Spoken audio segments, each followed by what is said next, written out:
கர்த்தர் கடந்த 5 மாதங்கள் நம்மை பாதுகாத்தார். அதை நினைத்து நாம் ஆண்டவருக்கு நன்றி செலுத்த வேண்டும். இந்த 6வது மாதத்திலும் கர்த்தர் நமக்கு கொடுத்த வாக்குத்தத்தம் 3ஆம் சங்கீதம் 3ஆம் வசனம், நீர் என் கேடகமும் என் மகிமையும் என் தலையை உயர்த்துகிறவருமாய் இருக்கிறீர்.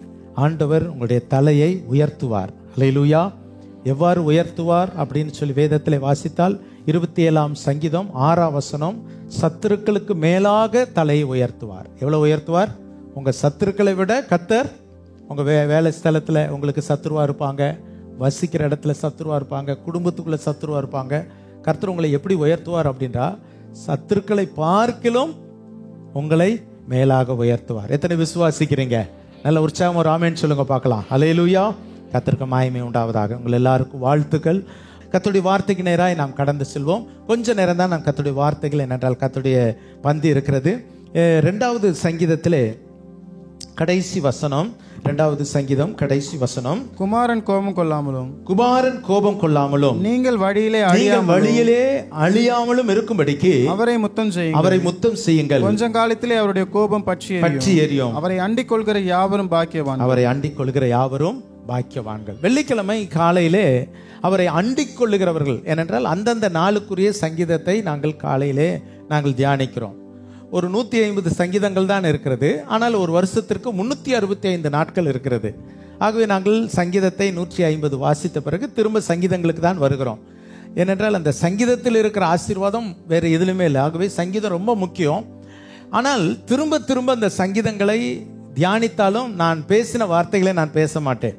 ஒரு முறை ஒரு சங்கீதத்தில் ஒரு முறை பேசினால் அடுத்த முறை ஆண்டவரே வேற அதில் ஒரு ஆழத்தை காட்டுங்கள் என்று சொல்லி தான் நான் கேட்டு நான் பெற்றுக்கொண்டு அதை ஒவ்வொரு நாளும் காலையில் ஆண்டவருடைய கிருபையினால் நம்முடைய ஆலயத்தில் 365 நாளும் செய்திகள் இருக்கிறது. ஆமென்.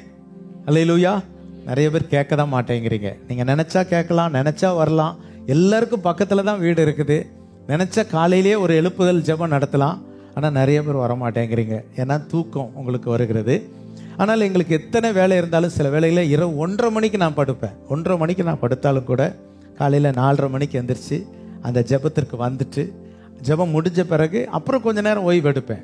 ஏனென்றால் அந்த ஜெபத்தை ருசித்தவர்கள், அந்த காலையில் கர்த்தருக்கு நாம் இந்த நேரத்தை கொடுத்தால் அது எந்த அளவுக்கு ஆசீர்வாதம் என்பதை நான் வாழ்க்கையிலே நான் அனுபவித்தபடினால் நான் இதற்கு வருகிறேன்.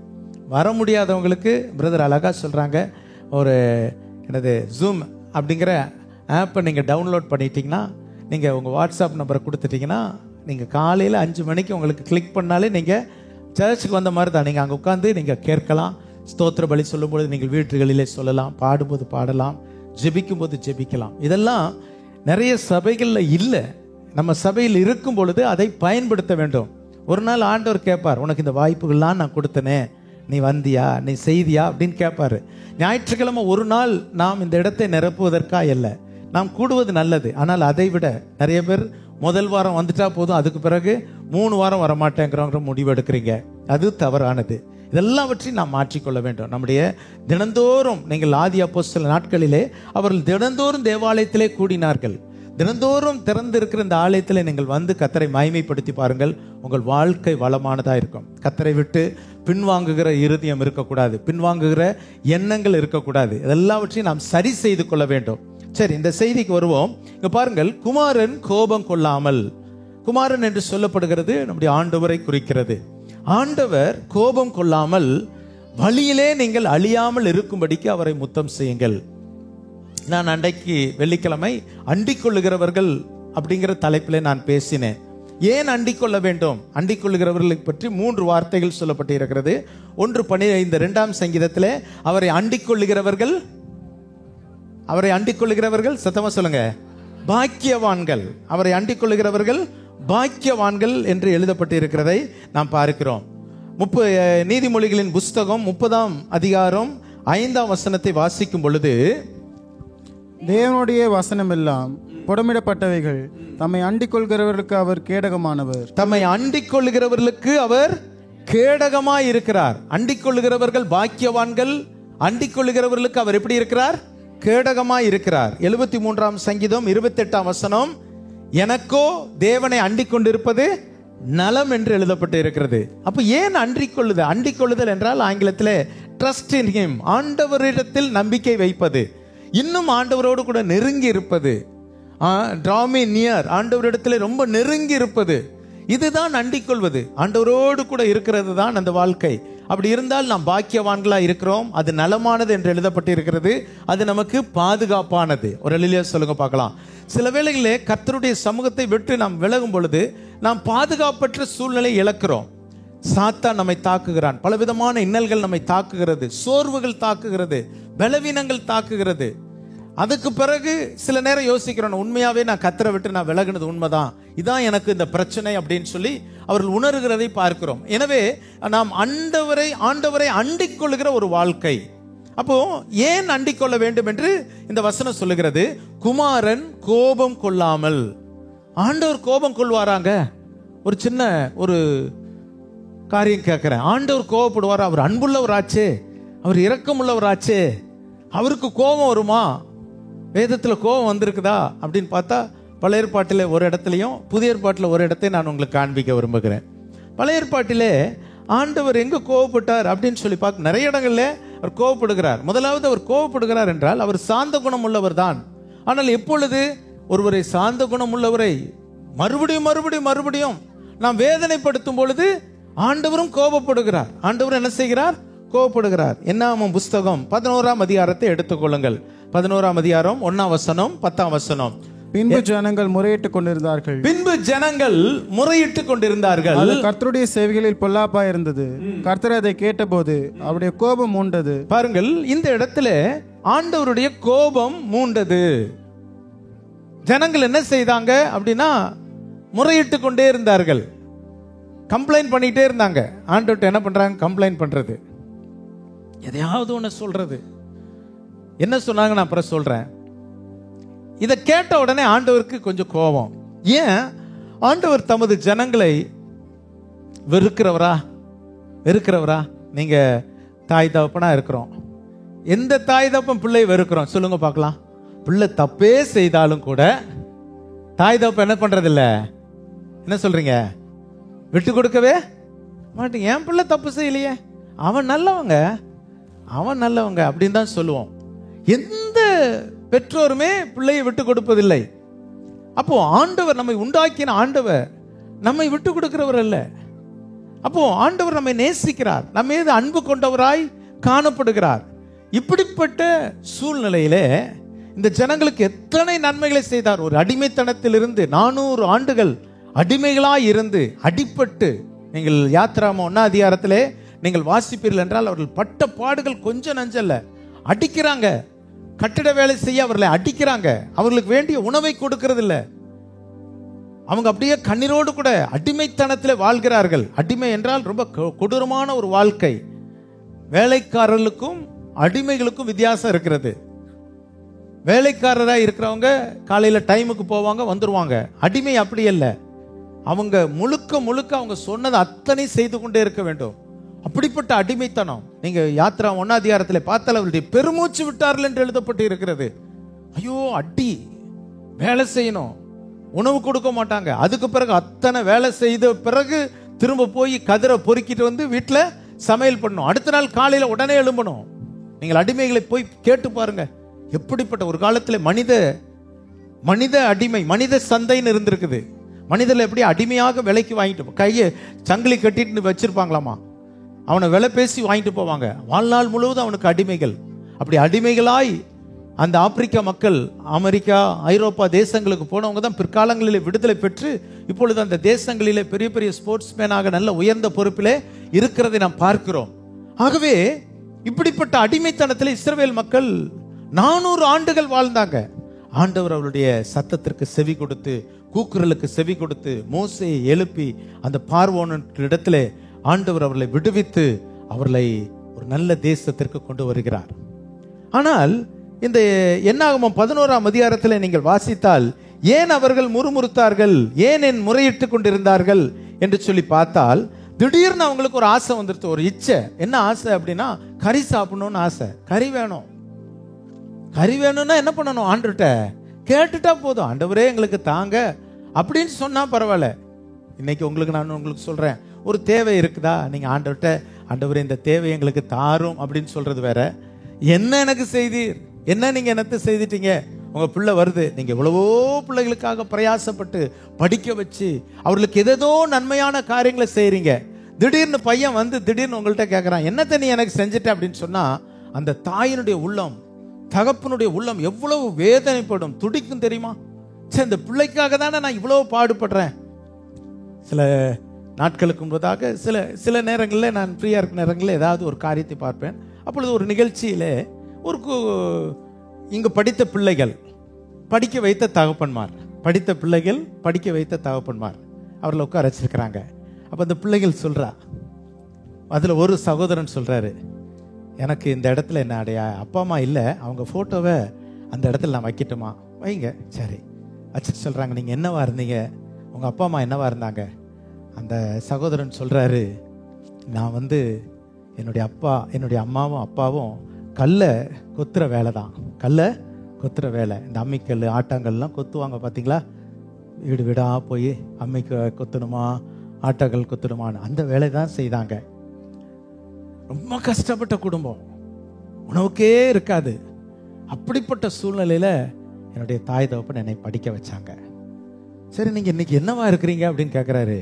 அவர் ஆவின் பாலில் நான் சீனியர் இன்ஸ்பெக்டர் அப்படிங்கிறாரு அந்த சகோதரன். ஆவின் பாலில் கவர்மெண்ட் ஒரு நிறுவனத்தில் சீனியர் இன்ஸ்பெக்டர்னு. ஆனால் இப்போ என் தாய் தகப்பனில் அவங்க ஃபோட்டோ வேணா வச்சு பார்க்குறாங்க. யோசித்து பாருங்க, அந்த சகோதரன் எவ்வளவுக்கு தாய் தகப்பனை மேன்மையாய் வச்சிருப்பார். யோசித்து பாருங்க. டக்குன்னு நம்ம பிள்ளைகள் ஒரு செகண்ட்ல சொல்லிடுவாங்க, நீ என்னத்துக்கு என்ன செஞ்ச, என்ன எனக்கு பண்ணிட்ட, அவங்கள பாரு, அவன் ஒரு பைக்கை வாங்கிட்டான், அவங்க அம்மா பைக் வாங்கி கொடுத்துட்டாங்க, இதை வாங்கி கொடுத்துட்டாங்க அப்படின்னு சொல்லிட்டு உடனே தாய் தகப்பனை வேதனைப்படுத்துகிற பிள்ளைகளை பார்க்கிறோம். அதே போலதான் இஸ்ரவேல் ஜனங்கள் தங்களை மீட்டு கொண்டு வந்த தேவனை துதிக்காமல் அவர்கள் என்ன சொல்றாங்க பாருங்க, வாசித்து பாருங்கள். 5ஆம் வசனத்தை வாசிங்க. நாம் எகிப்திலே கிரயமில்லாமல் சாப்பிட்ட மச்சங்களையும் வெள்ளி காய்களையும் கொம்பட்டி காய்களையும் கீரைகளையும் வெண்கலங்களையும் வெள்ளை பூண்டுகளையும் நினைக்கிறோம். பாருங்க எதை நினைக்கிறாங்க பாருங்க, கர்த்தர் கொடுத்த ரட்சிப்பை மறந்துட்டாங்க. 400 வருஷம் அடிமையா அடி வாங்கினதெல்லாம் மறந்துட்டு இப்போ நாங்க கிரயமில்லாமல் சாப்பிட்ட மச்சங்கள், வெள்ளரிக்காய், அப்புறம் கொமட்டிக்காய், கீரை, வெங்காயம், வெள்ளைப்பூண்டு. பாருங்க, கர்த்தர் கொடுத்த ரட்சிப்பெல்லாம் மறந்துட்டாங்க. ஆண்டவர் என்ன ரட்சித்தாரே. இன்றைக்கு நம்ம அநேக நேரங்கள் நம்ம மறந்துடுறோம். கர்த்தர் நம்மளை பாவத்திலிருந்து விடுதலை ஆக்கினார், பிசாசின் பிடியிலிருந்து விடுதலை ஆக்கினார், வியாதியிலிருந்து விடுதலை ஆக்கினார். ஒருவேளை இந்த பாவத்துல நம்ம வாழ்ந்திருந்தால், நம்முடைய பெற்றோர்கள் இந்த பாவத்துல வாழ்ந்திருந்தாங்கன்னா இன்னைக்கு நம்ம இந்த நல்ல நிலைமைக்கு வந்திருக்க முடியாது. அன்னைக்கு பெற்றோர்கள் இயேசுவை ஏற்றுக்கொண்டு பாவ வாழ்க்கையிலிருந்து விடுதலை பெற்று ஆண்டவருக்கு தங்களை அர்ப்பணித்தபடினால் அவருக்கு பிறந்த பிள்ளைகளாய் பரிசுத்த பிள்ளைகளாய் இன்றைக்கு நாம் வாழ்ந்திருக்கிறோம். நம்ம பிள்ளைகள் நல்லா படிச்சு இன்னைக்கு உத்தியோகத்துக்கெல்லாம் வந்துட்டாங்க. எனக்கு ரொம்ப சந்தோஷமா இருக்குது. நம்முடைய பிள்ளைகள் உத்தியோகத்தில் வந்து உட்கார்றதும், நல்ல காலேஜில் 1 டிகிரி 2வது டிகிரி படிக்கிறத பார்க்கும் பொழுது எனக்கு சந்தோஷமா இருக்கிறது. பெற்றோர்கள் அப்படிதான் சந்தோஷப்படுவீர்கள். நம்முடைய ஜெனரேஷன், நம்முடைய குடும்பங்களில் ஃபர்ஸ்ட் பட்டதாரிகள் எழும்பி இருக்கிறாங்க. ஃபர்ஸ்ட் ஏனென்றால் பெற்றோர்கள் இல்லை, ஆனால் பிள்ளைகள் இன்றைக்கு பட்டதாரிகளாய் மாறி அந்தஸ்தில் நல்ல ஒரு வேலைகளிலே போய் உட்கார்ந்துட்டு இருக்காங்க. என்னுடைய ஜெபம் ஒரு வேலையில சாதாரணமா இருக்கக்கூடாது, நல்ல இன்னும் ஹையர் பொசிஷன்ல நீங்க போகணும். ஒரு ஆமென் சொல்லுங்க பார்க்கலாம். நல்ல விருப்பமா கெட்ட விருப்பமா? பாஸ்டர் நல்லதான் நினைப்பேன், கவலையப்படாதீங்க. எல்லா நாளும் எல்லாரும் நீங்க நல்லா இருக்கணும். சரி, அதே போலதான் ஆண்டவர் அவர்களை அடிமைத்தனத்திலிருந்து மீட்டு எடுத்துட்டு வருகிறார். இவங்க அந்த ரட்சிப்பை நினைக்கல, கர்த்தர் தந்த ரட்சிப்பை நினைக்கல, கர்த்தர் கொடுத்த விடுதலையை நினைக்கல, கர்த்தர் தந்த நன்மைகளை ஆசீர்வாதங்களை நினைக்காம எதை நினைச்சிட்டு இருக்கிறான்? வெங்காயத்தையும் வெள்ளரிக்காயையும் கொமட்டிக்காயையும் பூண்டையும் நினைச்சிட்டு இருக்கிறான். இன்னைக்கு நம்ம அப்படிதான் நினைச்சிட்டு இருக்கோம். எனக்கு இது கிடைக்கலையே, அது கிடைக்கலையே, இது கிடைக்கலையேங்கிறோம். கிடைச்சதெல்லாம் மறந்துட்டோம். அப்புறம் இதை வச்சு முறையிட்டு கொண்டு இருக்கிறார்கள். அப்போ ஆண்டவர் என்ன செய்கிறார் சொல்லுங்க பார்க்கலாம்? கோபம் அடைகிறார். 10ஆம் வசனத்தை வாசிப்போம். அந்த வம்சங்களை சேர்ந்த ஜனங்கள் எல்லாம் தங்கள் தங்கள் கூடார வாசல் நின்று அழுகிறதை மோசே கேட்டான். கர்த்தருக்கு மிகவும் கோபம் உண்டு. பாருங்கள், இப்போ அப்படியே ஒவ்வொருத்தரும் வீட்டுக்கு முன்னால் நின்றுட்டு ஓன்னு அழுகிறாங்களாமா. ஊரே ஓன்னு அழுதா எப்படி இருக்கும் சொல்லுங்க பார்க்கலாம்? ஊரே என்ன பண்ணுது கவனிக்கிறீங்களா? ஊரே என்ன பண்ணுது?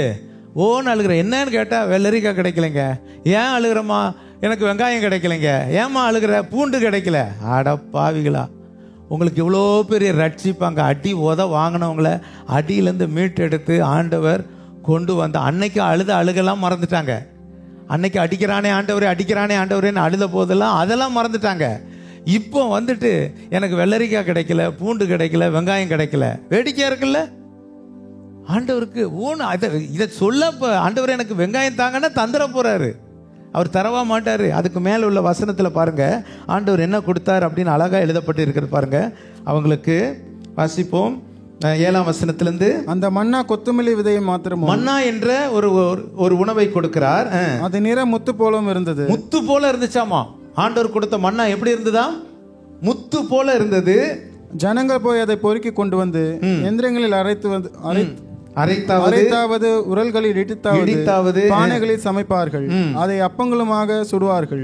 அதன் ருசி புது ஒலிவ எண்ணெயின் ருசி போல இருந்தது. பாருங்க, என்ன ருசி உள்ள ஒரு மன்னாவை கர்த்தர் கொடுத்துட்டாரு. எல்லாம் அடங்கிய பரலோகத்தின் வானத்தின் மன்னா. தூதர்களின் அப்பத்தை மனுஷன் சாப்பிட்டான், வானத்திலிருந்து விழுகும். ஆண்டவர் இவ்வளோ அழகான ஒரு டேஸ்டியா, இன்னொரு இடத்துல அது தேனிட்ட பணியாரம் போல் இருந்தது அப்படின்னு இருக்குது. இங்க ஒலிவ மரத்தின் எண்ணெய் போல இருந்தது. இவ்வளோ அழகான ஒரு ஆகாரத்தை கொடுத்த அந்த ஆண்டவருக்கு நன்றி சொல்லாம இந்த ஜனம் என்ன சொல்லுது? ஓன்னு அழுகுது. ஏமா அழுகுற? வெங்காயம் கிடைக்கலைங்க, பூண்டு கிடைக்கலைங்க, வெள்ளரிக்காய் கிடைக்கலைங்க. இதுக்கு போய் அழுவாங்களா? நம்ம வீடுகளில் நீங்க நல்லா அழகா சமைச்சு வச்சு எல்லாத்தையும் டேபிளில் வச்சுட்டு சாப்பிடும்போது குறை சொன்னா செஞ்சவங்களுக்கு எவ்வளோ கஷ்டம் இருக்குன்னு தெரியும். அந்த எவ்வளோ ஆசையாக அழகாக செஞ்சு அதை டேபிளில் வைக்கும்போது என்ன சோறாக்கணும், என்ன குழம்பு தண்ணியாக இருக்குது, அப்படி இப்படின்னு ஏதாவது சொல்லுவாங்க. உப்பாக இருக்குது, உரப்பாக இருக்குது, ஏதாவது சொல்லிட்டாங்கன்னா செய்தவங்களுக்கு மனசு விடணும். அதனால தான் தண்ணியாகவே இருந்தாலும் எப்படி இருக்கணும், என்ன சொல்லணும், ரொம்ப டேஸ்ட்டாக இருக்குது, என்ன டேஸ்ட்டாக இருக்குது அந்த தண்ணி, அப்படி தான் சொல்லுங்களேன். ரசம் அது உப்பாக தான் இருக்குது, பரவாயில்லம்மா, இதை போல ரசம் உலகத்திலேயே தேவதூதன் வச்ச ரசம் மாதிரி இருக்குன்னு சொல்லி மனைவியை புகழ்ந்து பாருங்க. அடுத்த நாள் இன்னும் டேஸ்ட்டாக வந்துடும். கொஞ்சம் நல்ல புகழ்ந்து பாருங்க, புகழ்ந்து பேசுங்க. அப்போ ஆண்டவரை அந்த இடத்துல ஓன்னு அழுகிறாங்க. ஆண்டவருக்கு என்னடா இவ்வளோ நன்மை செய்தனே, எவ்வளோ கஷ்டத்தில் இருந்தாங்க, என்னைக்கும் மரித்து போக வேண்டியவங்க. இந்த ஆலயத்தில் எத்தனையோ பேரை நான் சொல்ல முடியும், என்னைக்கும் மரித்து போக வேண்டியவங்க. கர்த்தர் பாதுகாத்தார், இன்னைக்கு ஜீவனோட வைத்திருக்கிறார். பிசாசு அழிக்க நினைச்சான், கொண்டு போய் அழிக்க நினைச்சான், ஆனா கர்த்தர் பாதுகாத்தார். அதெல்லாம் மறந்துட்டு ஒரு வெள்ளரிக்காய்க்கும் வெங்காயத்துக்குமா அழுதாங்க. ஆண்டவருக்கு கோபம் வந்துச்சு. வேதம் நமக்கு சொல்லுகிறது, குமாரன் கோபம் கொள்ளாமல், குமாரனை கோபப்படுத்தக்கூடாது. கர்த்தர் இந்த கால வேளையிலே சொல்லுகிறார், நம்மோடு கூட இந்த பிரயாணத்தில் இருக்கிற ஆண்டவர், அவரை கோபப்படுத்தாதீங்க, அவரை துக்கப்படுத்தாதீங்க. அடுத்தது புதிய ஏற்பாட்டிலே ஒரு சம்பவத்தை வாசித்து முடிப்போம். யோவான் எழுதின சுவிசேஷம் 2ஆம் அதிகாரம், யோவான் எழுதின சுவிசேஷம் 2ஆம் அதிகாரம் 15ஆம் வசனம். கயிற்றினால் ஒரு சவுக்கையுண்டு பண்ணி அவர்கள் யாவரையும் ஆடு மாடுகளையும் தேவாலயத்துக்கு புறம்பே துரத்து விட்டு காசுக்காரருடைய காசுகளை கொட்டி பால்களை கவிழ்த்து போட்டு. புதிய ஏற்பாட்டில் ஆண்டவர் கோபம் அடைந்த ஒரு காரியத்தை பார்க்கிறோம். ஆண்டவர் ஆலயத்திற்கு வருகிறார், எருசலேம் ஆலயத்துக்கு வருகிறார். அங்க பார்த்தா ஆலயம் ஒரே பிசினஸ் சென்டரா இருக்குது. இப்போ ஆலயம் என்னதான் மாறிடுச்சு? பிசினஸ் சென்டர், மால் மாதிரி ஆயிடுச்சு. ஒருத்தன் மாடை விற்கிறான், ஒருத்தன் ஆடை விற்கிறான், ஒருத்தன் காசை மணி எக்ஸ்சேஞ்சுன்னு ஒருத்தன் வச்சிருக்கிறான். அங்க இருந்து தேவாலயத்துக்கு வர்றவங்க, ஒரு பெரிய ஆடு இருக்குது, பலி செலுத்தணும் ஆடு இருக்குது, இந்த ஆட்டை போய் விலைக்கு கேட்குறான். அவன் ஒரு உதாரணத்துக்கு சொல்லுவான், ஒரு 8000 ரூபா இந்த ஆடு அப்படிங்கிறான். 8000 ரூபா என்னால் தர முடியாதுங்க, இந்த ஆட்டை 6000த்துக்கு கொடுங்க. 6000த்துக்கு தர முடியாது அப்படிங்கிறான். இப்போ யாருக்காக பேரம் பேசுறாங்க? ஆண்டவருக்கு பலி செலுத்துறதுல இப்ப பேரம் பேசுறான். ஆண்டவருக்கு தானே கொடுக்க போறோம், சரி அந்த பெஸ்ட் ஆடை எடுத்துட்டு போலாமே. இல்ல எனக்கு 6000த்துக்கு. அவன் சொல்றான், கொஞ்சம் கால் ஒண்ணு ஊனமான ஒரு ஆடு வேணா இருக்குது, அது வேணா 6000த்துக்கு தரேன் அப்படின்னு இங்க பேரம் பேசுற காரியங்கள், மணி சேஞ்சிங், இப்படி ஏகப்பட்ட வியாபாரம். இதுல ஒரு கணிசமான தொகை யாருக்கு போகுது? ஆசாரியர்களுக்கு போகுது. இதெல்லாம் பார்க்கிறார். ஆலயம் வியாபார ஸ்தலமாய் மாறுகிறது. ஆண்டவர் உடனே என்ன செய்கிறார்? கோபம் அடைந்து ஒரு கயிற்று எடுத்து எல்லாத்தையும் என்ன செய்கிறார்? அடிக்கிறார். அப்போ ஆண்டவர் ரெண்டாவது ஏன் கோபப்பட்டார்? உங்க ஆலயம், உங்களுடைய இருதயம், ஆலயம் தீட்டுப்படும் பொழுது, ஆலயம் ஒரு வியாபார ஸ்தலமாய் மாறும் பொழுது ஆண்டவர் கோபம் அடைகிறார். தேவனுடைய ஆலயத்துல வியாபாரங்கள்லாம் இருக்காது. இது வியாபாரம் பண்ற இடம் இல்லை, இது பிசினஸ் பண்ணுகிற இடம் இல்லை. கர்த்தரை ஆராதிக்கிறோம், ஒரு கூட்ட மக்களை கர்த்தர் தந்திருக்கிறார், அவர்களுக்கு நாங்கள் ஊழியம் செய்யணும். அவங்க கொடுக்குற காணிக்கையில சபை ஊழியங்கள் எல்லாம் நடக்க கர்த்தர் கிருபை செய்கிறார், அவ்வளவுதான். அதுக்கு மேல எந்த விதமான பிசினஸ் இல்லை, நோ பிசினஸ். பாஸ்டர் எந்த பிசினஸும் பண்றது இல்ல. கல்யாணம் பண்ணி வைக்கிற புரோக்கர் வேலை, லேண்ட் புரோக்கர், சிலர்லாம் அப்படி செய்யறாங்க. வேண்டாம். எந்த ஆதாயம், இழிவான எந்த ஆதாயமும் வேண்டாம். கர்த்தருடைய ஊழியத்தில் கர்த்தர் ஜனங்கள் கொடுக்கறதுல நாங்க வாழ்ந்தா போதும். இத்தனை ஆண்டுகள் அப்படிதான் மன நிறைவோடு கூட வாழ்கிறோம். இதே வியாபாரத்தை நம்ம பெருக்கணுங்கிற நோக்கத்தோடு செய்யணும், என்னென்னமோ செய்யலாம். இத்தனை பேரை வச்சுட்டு என்னென்னமோ பிசினஸ் பண்ணலாம். பாலிசின்னு இருக்கு பார்த்தீங்களா, எல்ஐசி பாலிசி, அந்த மாதிரி ஏதாவது பாலிசி எடுத்து உங்களை 10-20 பேரை நான் அப்படி போடுங்கன்னு பிடிச்சி நான் ஒரு ஏஜென்ட்டாக மாறிடலாம். நான் எல்ஐசி ஏஜென்ட்டாக தான் மாறிடுவேன், கர்த்தருடைய ஊழியக்காரனாக மாற முடியாது. தெரியுமா உங்களுக்கு? எத்தனையோ எங்களிடத்துல வருவாங்க, சார் உங்கள்கிட்ட இத்தனை பேர் இருக்கிறாங்க சார், நீங்கள் இதை மாத்திரம் தொடங்கிட்டீங்கன்னா உங்கள் பிஸ்னஸ் ஓஹோன்னு இருக்கும். தேவையில்லை. I am not a business man. நான் தேவனுடைய ஊழியக்காரன். கர்த்தருடைய ஊழியத்தில் நாங்கள் ஊழியம் செய்கிறோம். கர்த்தருடைய ஜனங்கள் கொடுக்குற காணிக்கையில் நாங்கள் வாழ்ந்திருக்கிறோம், ஊழியம் செய்கிறோம், ஊழியங்கள் நடக்கிறது. அது போதும், அதில் உள்ள நிறைவு போதும். எத்தனை பேர் அதை விரும்புறீங்க? பாஸ்டர் பிசினஸ் மேனா மாறணும்னு விரும்புறீங்களா? நீங்க சொன்னாலும் மாற மாட்டேன். அந்த இடத்துல பாருங்கள், தேவனுடைய ஆலயம் பிசினஸ் சென்டராய் மாறிடுச்சு. ஆண்டவருக்கு கோபமா இருக்கிறது. இன்றைக்கு அப்படிலாம் நான் மாறவே கூடாது. இது 2 நாளே கர்த்தர் கோபப்படுகிறார். ஜனங்களுடைய எண்ணம் கர்த்தரை துதிக்காமல், கர்த்தர் செய்ததை நினைக்காமல், ஒரு வெள்ளரிக்காய்க்கும் வெங்காயத்திற்கும் அழுததுனால கர்த்தர் கோபப்பட்டார். நிறைய இடத்துல சொல்லலாம், நான் 2 சொல்லுகிறேன்.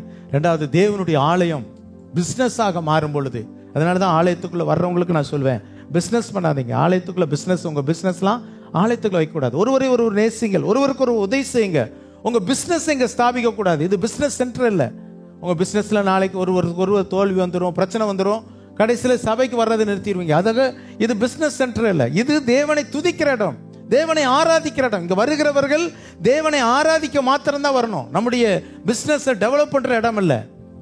நாம் ஒருவருக்கு ஒருவர் அன்பாய் ஒரு குடும்பமாக ஒருவரை ஒருவர் நேசிக்கிற இடம். ஆண்டவரை கோபப்படுத்தக்கூடாது. வேதத்தில் சொல்லப்பட்டிருக்கு, கோபப்படுத்தாமல். அப்ப நாம் என்ன செய்யணும்? ஆண்டவர் கோபப்படாமல் இருக்க வேண்டும் என்றால் என்ன செய்ய வேண்டும்? 3 காரியங்களை சொல்லி முடிக்கிறேன். நம்பர் 1, 11ஆம் வசனத்திலே, பயத்துடனே கர்த்தரை சேவியுங்கள். பயத்துடனே கர்த்தரை சேவியுங்கள். 2ஆம் சங்கீதம் 11ஆம் வசனம், பயத்துடனே கர்த்தரை, serve the Lord with fear. தேவனை பயத்தோடு சேவிக்க வேண்டும். ஆலயத்திற்குள் வருகிறவர்களுக்கு ஒரு பயம் இருக்கணும். பயபக்தி இல்லாமல் காணப்படக்கூடாது, பயபக்தி இல்லாமல் நடந்து கொள்ளக்கூடாது, பயபக்தி இல்லாமல் பேசக்கூடாது. நம்முடைய பேச்சுகள், நம்முடைய வார்த்தைகள், நம்முடைய சிந்தைகள் எல்லாமே பயபக்திக்குரியதா இருக்கணும். ஆலயத்துக்குள்ள வருகிறோம் எதற்கு? தேவனை நாம் தொழுது கொள்ள வருகிறோம். இங்க வேற எந்த காரியத்தை பார்ப்பதற்கு வரல. இங்க தவறான காரியங்கள் நடக்கிற இடமே இல்லை. இது தேவனுடைய ஸ்தானம், தேவனுடைய ஊழியக்காரர்கள். ஆகவே நாம் பயத்தோடு கர்த்தரை சேவிக்கணும். இன்னைக்கு கர்த்தருடைய ஆலயத்துக்குள் வர்றவர்களுக்குள்ள பயம் குறைந்து போகிறது. ஆண்டவருடைய வசனம் சொல்லி, நான் கோபம் கொள்ளாமல் இருக்க வேண்டும் என்றால் நீ எனக்கு முன்பதாய் பயத்தோடு சேவி. பயபக்தி நமக்குள்ளா இருக்க வேண்டும். சும்மா ஏதோ உட்கார்ந்துட்டு, கடமைக்காக உட்கார்ந்துட்டு எதையோ பொருணி பேசிட்டு எதையோ பேசிட்டு இருப்பதற்கு இடமல்ல. இது தேவனை துதிக்கிற இடம், தேவனை மகிமைப்படுத்துகிற இடம். பயத்துடனே நாம் வாழ வேண்டும், பயபக்தி நமக்குள்ளாய் காணப்பட வேண்டும். 2வது, அந்த வசனத்தில் என்ன சொல்லப்பட்டிருக்கிறது? 12ஆம் வசனத்திலே, குமாரன் கோபம் கொள்ளாமல் வழியிலே நீங்கள் அழியாமல் இருக்கும்படிக்கு அவரை முத்தம் செய்யுங்கள். முத்தம் செய்யுங்கள். ஏன் ஆண்டவரை முத்தம் செய்ய வேண்டும்? முத்தம் எதை காண்பிக்கிறது? அன்பை காண்பிக்கிறது. முத்தம் எதை காண்பிக்கிறது? ஒரு குழந்தையை பார்த்த உடனே அன்பு வருகிறது. அந்த அன்பு வந்த உடனே அந்த குழந்தையை தூக்கி என்ன செய்றோம்? முத்தத்தை வெளிப்படுத்துகிறோம். முத்தம் தான் அந்த அன்பை வெளிப்படுத்துகிற ஒரு ஏதுவாய் மாறுகிறது. அப்போ ஆண்டவரை, வேதம் சொல்லுகிறது, ஆண்டவரை முத்தம் செய்யுங்கள், ஆண்டவரிடத்தில் அன்பு கூறுங்கள். உன்னத பாட்டின் புஸ்தகம் 1ஆம் அதிகாரம் 2ஆம் வசனம், உன்னத பாட்டின் புஸ்தகம் 1ஆம் அதிகாரம் 2ஆம் வசனத்தை நீங்கள் வாசித்தால், அவர் தமது வாயின் முத்தங்களால் என்னை முத்தமிடுவாராக, உமது நேசம் திராட்சை ரசத்தை பார்க்கலும் இன்பமானது. பாருங்க, அந்த முத்தம் என்று சொல்லிவிட்டு அந்த முத்தம் என்னவாம்? நேசம். அந்த நேசம் எப்படிப்பட்டதாம்? திராட்சை ரசத்தை பார்க்கிலும் மிகவும் இன்பமானது. அந்த நாட்களில் அந்த தேசத்திலே விலை உயர்ந்தது திராட்சை ரசம் தான்.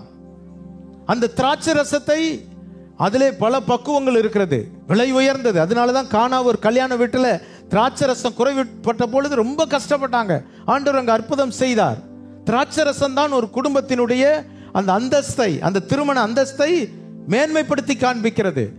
அந்த திராட்சை ரசத்தை விட எது? ஆண்டவர் நமக்கு கொடுக்கிற அன்பு. ஆண்டவர் நம்மை முத்தமிட்டாரே, அந்த அன்பு விலையேற பெற்றது. அல்லேலூயா. அப்ப ஆண்டவரை நாம் ஆண்டவர் நமக்கு முத்தம் செய்வதை போல நாமும் முத்தம் செய்ய வேண்டும். ஆண்டவரை, அப்பா நான் உன்னை நேசிக்கிறேன், உண்மையில் இன்னும் அன்பாய் இருக்கிறேன். ஆண்டவர் கேட்கிறார், பேதுருவை பார்த்து கேட்கிறார், சீமோன் பேதுருவா, யோனாவின் குமாரனாகிய சீமோனே, நீ இவர்கள் எல்லாரை பார்க்கிலும் என்னிடத்தில் அன்பாய் இருக்கிறாயா கேட்கிறார். இங்க இருக்கிற எல்லாரும் விட என்னிடத்தில் அன்பாய் இருக்கிறாயா? ஆமா ஆண்டவரே, உம்மிடத்தில் அன்பாய் இருக்கிறேன். அப்படி என்றால் என்னுடைய ஆட்டுக்குட்டிகளை மேய்ப்பாயாக ஆண்டவர் சொல்லுகிறார். ஆண்டவர் அன்பை எதிர்பார்க்கிறார், நம்மிடத்தில் அன்பை எதிர்பார்க்கிறார். நமக்காக ஜீவன் கொடுத்தாரே, இந்த ஜீவன் கொடுத்த ஆண்டவர் நம்மிடத்தில் எதை எதிர்பார்க்கிறார்? அன்பை எதிர்பார்க்கிறார். என்னை நேசி, என்னை அன்பாய் இருக்கிறாய் என்பதை எப்படி காட்ட முடியும்? காலையிலிருந்து கர்த்தரை துதித்து பாருங்க. ஆண்டவரே, நான் உம்மை நேசிக்கிறேன், நான் உம்மை நேசிக்கிறேன். அதுதான் காலையிலே நம்ம ஆண்டவரை நேசிப்பதற்கு கர்த்தர் நமக்கு வைத்திருக்கிற ஒரு பெரிய பாக்கியம். தெரியுமா உங்களுக்கு? இதை ருசிச்சவங்களுக்கு தான் தெரியும். காலையில் எழுந்து கர்த்தரை துதிங்க, முதல் நன்றி சொல்லுங்க. நாள் முழுவதும் ஆண்டவருக்கு நன்றி சொல்லிக்கொண்டே இருங்க. ஒவ்வொரு காரியங்களை நினைத்து நினைத்து ஆண்டவருக்கு நன்றி சொல்லிக்கொண்டே இருங்க. ஆண்டவர் அதைத்தான் எதிர்பார்க்கிறார். முத்தம் செய்யுங்கள். முதலாவது பயத்துடனே என்னை சேவியுங்கள். இரண்டாவது முத்தம் செய்யுங்கள். மூணாவது அண்டிக் கொள்ளுங்கள். Trust in him. அவரை நம்ப வேண்டும், அவர் மேல் நம்பிக்கையாய் இருக்க வேண்டும், அவரையே சார்ந்திருக்க வேண்டும். இந்த மூன்று காரியங்களை நாம் செய்ய வேண்டும், குமாரன் கோபம் கொள்ளாமல் இருக்கும்படிக்கு. ஒரு ஆமென் சொல்லுவோமா? அல்லேலூயா. நம்முடைய தேவன் குமார் ஆண்டவர் கோபப்படுகிறவர் அல்ல. எப்போ கோபப்படுவார் அப்படிங்கிறதா நான் சொன்னேன். இவ்வளோ நன்மை செய்த தேவனை மறந்துட்டு நீங்க அழுதிங்கன்னா, வெள்ளரிக்காய் கிடைக்கல, வெங்காயம் கிடைக்கலன்னா எப்படி இருக்கும்? சின்ன காரியம் கிடைக்கலன்னு உடனே கோச்சிக்கிறது. அந்த கோபம் வரக்கூடாது. சபை மக்களுடைய கால வாழ்க்கையில நான் சொல்லுகிறேன், சின்ன சின்ன காரியங்களுக்காக நீங்க கோபித்துக் கொள்ளக்கூடாது. கர்த்தர் செய்த நன்மையை நினைத்து பாருங்கள். கர்த்தர் செய்த நன்மையை நினைத்து ஆண்டவருக்கு நன்றி சொல்லி பாருங்க. கர்த்தரை துதிக்க வருகிற இடம். பயத்துடனே கர்த்தரை சேவிப்போம். ஆகவே மூன்று காரியங்களை சொன்னேன். குமாரன் கோபம் கொள்ளாமல் இருக்க வேண்டும். அப்படி என்றால் நாம் மூன்று செய்ய வேண்டிய என்ன வேணும்? பயத்துடனே கர்த்தரை சேவியுங்கள், அவரை முத்தம் செய்யுங்கள், அவரை அண்டிக் கொள்ளுங்கள். கர்த்தர் கோபப்படாமல் இருக்க வேண்டும் என்றால் நாம் செய்ய வேண்டியது என்னது?